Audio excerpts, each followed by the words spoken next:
All right, my friend, I got a question for you today. Why do you think that men love Stoicism so much? This is really interesting to me. Lately, as I've been going to the bookstore and I've been looking at the philosophy, the self improvement section, all those kind of areas of the bookstore, I've noticed there's more and more and more of these Stoicism type books popping up. And if you look on Amazon, for example, right, you can see there's just hundreds. There's actually 2,000 search results for Stoicism right now. And some of them are just hilarious. The Man's Guide to Stoicism, Stoicism for Beginners, the Little Book of Stoicism, the Ryan Holiday box set, the Stoicism ring. This is probably my favorite of all. Put this ring on and you'll become a Stoic, right? Stoicism for Kids, I think I saw down here as well. The point is, there's just hundreds of these books now. It's just become this massive subgenre of self improvement.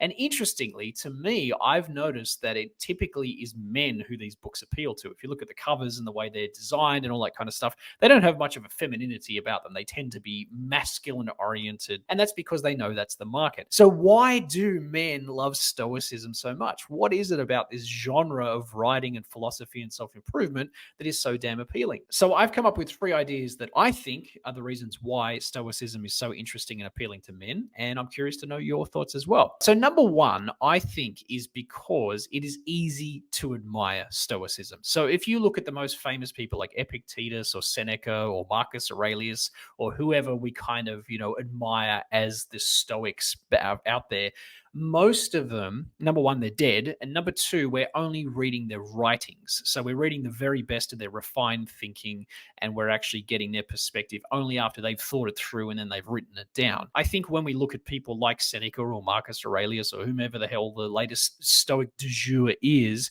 most of these people have been dead a damn long time, and it's very easy for us to admire the image of them. It's the same as any form of hero worship. When you don't know someone, when you're looking at the image that's presented of them online or in the media or whatever, it's much easier to get a kind of fantasy version and to admire them. Well, I think that's times 1,000 for the Stoics because they lived so long ago and some of them were emperors and philosophers and whatever, that we can kind of look at them with rose-colored glasses and we think that they're worth following when we really don't know if they were or not. The second reason I think that men love Stoicism so much is because they are typically masculine traits that it espouses. If you have a look, this is just from Google. These are the Stoic principles, right? If you type it into Google, this is what comes up. Focus on what you can control: justice, courage, temperance, control of emotions, resilience, virtue, memento mori, which means, accepting that you're going to die one day, or amar fati, respect the fates or accept the fates or whatever it means, all these kind of things. And frankly, these kind of terms sound pretty cool when you say them. But at the same time, that if you look at them, they tend to align with traditionally masculine traits: being courageous,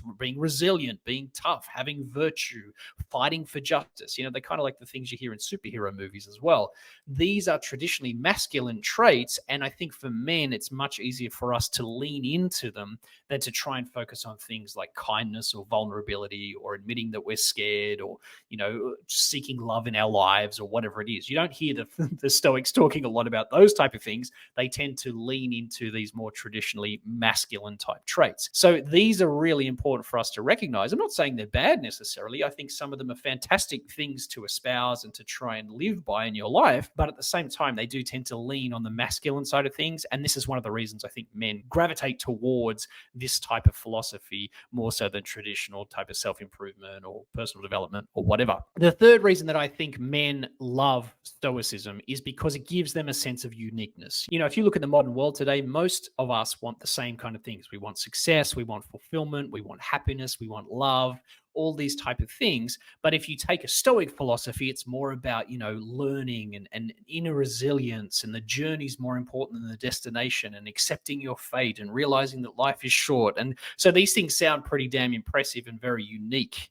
And I think for anyone who kind of gets into Stoicism, this is part of the allure for them, is that they get to sound kind of cool and they get to sound kind of unique by espousing these Stoic philosophies rather than the kind of, typical generic things that we all want in life. So those are my three reasons. Number one, it's easy to admire. Number two, they tend to align with masculine traits. And number three, it's just something that makes you sound kind of cool and unique. I want to say that I'm not against Stoicism. I really love the works of Ryan Holiday. I love Robert Greene. I've got a bunch of their books just behind me there on the shelf. Obstacle is the Way is a brilliant book if you're looking to improve your life.